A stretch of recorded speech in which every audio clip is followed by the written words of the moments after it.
Without question, this was a year that had all of its challenges, we were fortunate to be able to get to play, but sticking to a protocol that was set by the league, was always challenging. You had to always remember to fill out this app on game days that before you came in that asked you about your symptoms if you had any.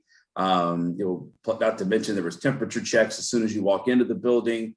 You had your own door that you had to enter and exit through. There was COVID tests weekly, bi-weekly, I should say, or not bi-weekly, but twice a week. So just making certain that everything was sticking to it, and safety being the one thing. And just talking with some of the guys too, coming down the stretch, they said even though you look at this season, of all the years they played, I think a lot of them felt like this was it felt like the longest and maybe the most tiring. And I think a lot of that has to do with the fact the schedule down the stretch was so jam-packed full of games. The league was waiting on teams late or a couple months into the season to join later in February. So I think they kind of slow played the schedule a little bit.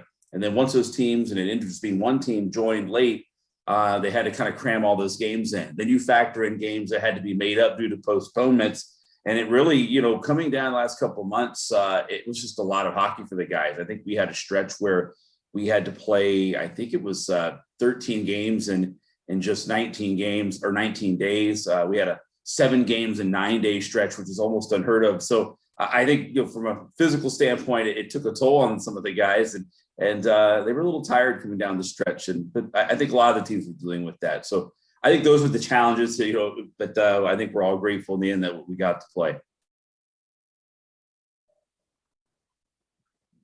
Yeah, no, it really was. Our fans are so great. They're loud and they're proud, and they certainly give us that edge. And it was a little different though. And I think from the overall standpoint and the overall game experience for an Icemen game, it did affect a little bit of the intensity that you feel when there is a big crowd, like normal.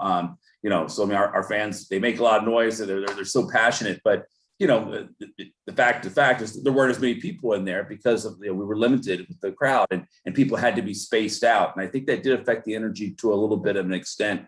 When you go to one of our games on a Friday and Saturday night, we've got 9,000 in there. And I think some of the guys that were coming here for the first time, they had heard, and one of the things they liked about Jacksonville was that environment where you had big crowds to play in front of. And this year, I think they were happy. They were able to play in front of fans, but I think there was a little bit was lacking just a little bit, just because we didn't have as many people. So, but if we had made the playoffs, we had plans to be at full capacity, and move forward with that. So we were hoping to get in and then hoping to have those crowds get back to us like we did last time we made the playoffs. So that was kind of a little bit it. Just having less people there. They were great, and it was better than having 0 fans. But without question, you go from 3,900 fans per game, or 9,000 per game to 3,900. Certainly, the energy level was maybe down just a little bit. Yeah, I think if we continue to trend in the right way, where we are now with everything starting to kind of open back up fully, our plan is to be at full capacity next year. So as long as there's no setbacks in our world with this whole thing, we plan to be at full capacity next season, which is great. It's our AllStar season, and we got so many great things happening. And I know that fans are going to be eager to get that full building back again. So if we'd made the playoffs, we would have been at full capacity. So I think a few months later here, I don't think anything would have changed with that. So we're looking ahead. We're looking forward to being able to open everything back up fully, and as long as it's safe and we get the approval to do so. Yeah, I think it was the right move to push it back a year. I mean, this is supposed to be a very big event, not only for our organization, but just for the city of Jacksonville as well. And, Jacksonville's going to be on a national stage here. It's a nationally televised game and on the NHL network. And it's just going to bring so much, a fan fest and the economy and business down here to the area during that weekend. So I think it was the right thing to push it back, because we were limited and in our capacity and what we could do. And we're obviously looking forward to being able to have that a packed house for that game, and then have all the businesses and all the fans and everybody who wants to participate and get involved, be fully involved in this thing and be able to experience the AllStar Game and its full potential. So it has allowed us a little more time to get ready. So I guess that's kind of the positive side there as well. So we'll be ready come January when everything gets going on that. And it's going to be exciting. It's going to be a lot of fun. Yeah, I think things are going to happen really quickly. Just because normally if your season ends in April or early May, you got that extra time, and it kind of drags on the summer, and you're just kind of waiting, you're anticipating the year. Now it's going to be a pretty quick schedule. I mean, I know the league has a process for where teams can begin building their rosters for next year or for the following year, and that process plays out. I think they may have to expedite it a little bit. Usually there's like a month between each step of the the process. So this is going to be accelerated. It'll be pretty quick. Again, the turnaround it's going to be here before we know it. Here we are in almost second week of June. So you're not normally playing hockey this late unless you're in the finals. And to be perfectly honest with you, well, it's the teams that did make the playoffs. They're going to be going here for a whole other month. It's going to even be shorter for those teams. So it's going to have to be a quick turnaround. Decisions have to be made on personnel, and then from the front office standpoint, just getting everything ready to go. It's going to be a shorter break without question.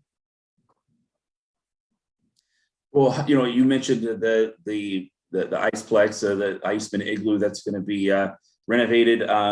That's going to take place. I think the renovation will begin on early August. It's a project that's going to take up to maybe about 8 months, 12 months or so. But it's going to be great in regards to, one, giving us a home to be able to practice out of, but for us to grow youth hockey here in Northeast Florida and in the area. It's going to provide an opportunity to get so many kids more involved and to try the sport of hockey. If they've never tried it before, we'll have a lot of programs and things of that nature to try to get people involved and get back out in the community now that things are starting to get back into normal. I think that was one of the things that was really difficult this year. Couldn't get our players out due to the protocol out in the community as well to get that engagement, go to the schools and visit all the nonprofit organizations. So all these projects are, it's just going to continue to grow this, and that facility is going to be awesome. Not only for just people that want to play hockey, but obviously the ice skating. But when you look at you look at that facility, there's so many great ice facilities in the state of Florida that are hosting tournaments, and those bring in that kind of boosts the economy in those towns. But and a lot of those parents and that are driving, and those individuals driving for those tournaments usually had to drive right past Jacksonville to get to them, whether they're in Fort Lauderdale, Tampa, down in Estero, Florida. So we were so excited that we are now providing a place to host those types of events and grow the game here in the community, get into neighborhoods with street hockey tournaments to introduce it as well, and have try hockey free day at the facility. There's so many plans we have, and we're so excited for what it's going to have on from a community standpoint. It's going to be good for the area.